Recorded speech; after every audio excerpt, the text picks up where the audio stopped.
Waves media తెలుగుకి స్వాగతం. పల్నాడు జిల్లా నర్సరావుపేటలో జీఎస్టీ శాతం తగ్గింపు విషయంపై చర్చలు జరిగాయి. 5% నుండి 10% వరకు తగ్గుముఖం పట్టిందంటూ దీనిపై జీఎస్టీ కమిషనర్ వివరాలు తెలియజేశారు. ఈ సందర్భంగా ఆయన మాట్లాడుతూ ప్రజలకు భారం తగ్గే విధంగా కేంద్ర ప్రభుత్వం నిర్ణయం తీసుకుందని తెలిపారు. ఇకపై వ్యాపార వర్గాలు, వినియోగదారులు కొత్త జీఎస్టీ రేట్లను అనుసరించాలని సూచించారు. అందరికి నమస్కారం అండి. పాత్రికేయ మిత్రులందరికీ మీ అందరికీ తెలిసిన విధంగా కేంద్ర ప్రభుత్వం, రాష్ట్ర ప్రభుత్వం ఇటీవల జీఎస్టీ 2.0 సంస్కరణలు తీసుకురావడం జరిగింది. అందులో భాగంగా గతంలో ఉండే స్లాబ్లన్నీ కూడా రేట్ స్లాబ్లన్నీ కూడా మార్చివేసి రేషనలైజ్ చేసేసి ప్రస్తుతం 2 స్లాబులు మాత్రమే జీఎస్టీ తీసుకురావడం జరిగింది. ఏవైతే గతంలో 5%, 12%, 18% ఇలా ఉండేవో వాటిలో చాలా వస్తువులు 0% కంటే ఎగ్జంప్షన్కి తీసుకురావడం జరిగింది. అలానే చాలా వస్తువులు 12, 18 రేట్లో ఉన్న వాటిని 5%కి తీసుకురావడం జరిగింది. దీని వలన ప్రజలకి చాలా డబ్బు ఆదా అవడం జరుగుతుంది. ఉదాహరణకి మన రాష్ట్రంలోనే తీసుకుంటే ప్రభుత్వ అంచనా ప్రకారం దాదాపు 8,000 కోట్లు సంవత్సరానికి ప్రజలందరికీ ఆదా అవడం జరుగుతుంది.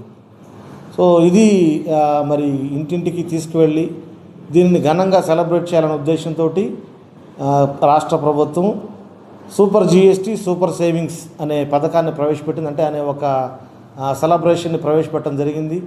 దీనిలో భాగంగా సెప్టెంబర్ 25 నుంచి అక్టోబర్ 19 దీపావళి, దసరా టు దీపావళి ప్రతిరోజు 4 వారాల పాటు ప్రతిరోజు కూడా ఏదో ఒక కార్యక్రమాన్ని ప్రభుత్వం ఏర్పాటు చేయడం జరిగింది.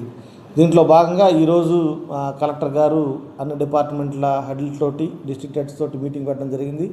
అందులో అందరికి కూడా ఇన్స్ట్రక్షన్స్ ఇవ్వడం జరిగింది. 19వ తేదీన 4 వారాలు జరుగుతుంది.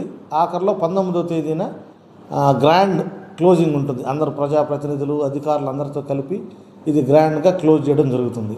సో మీకు కొన్ని వస్తువులు ఏవైతే తగ్గినాయో సెక్టర్ వైజ్ నేను కొన్ని చెప్తాను.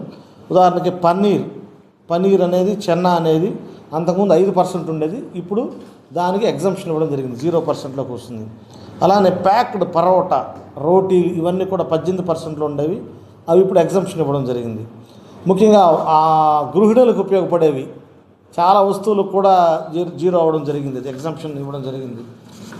గృహోపకరణాలు ఉదాహరణకి ఫీడింగ్ బాటిళ్ళు, నిప్పుల్స్ అంటాము, ఆర్టిఫిషియల్ నిప్పుల్స్, ఇవన్నీ కూడా 12% నుంచి 5%కి రావడం జరిగింది.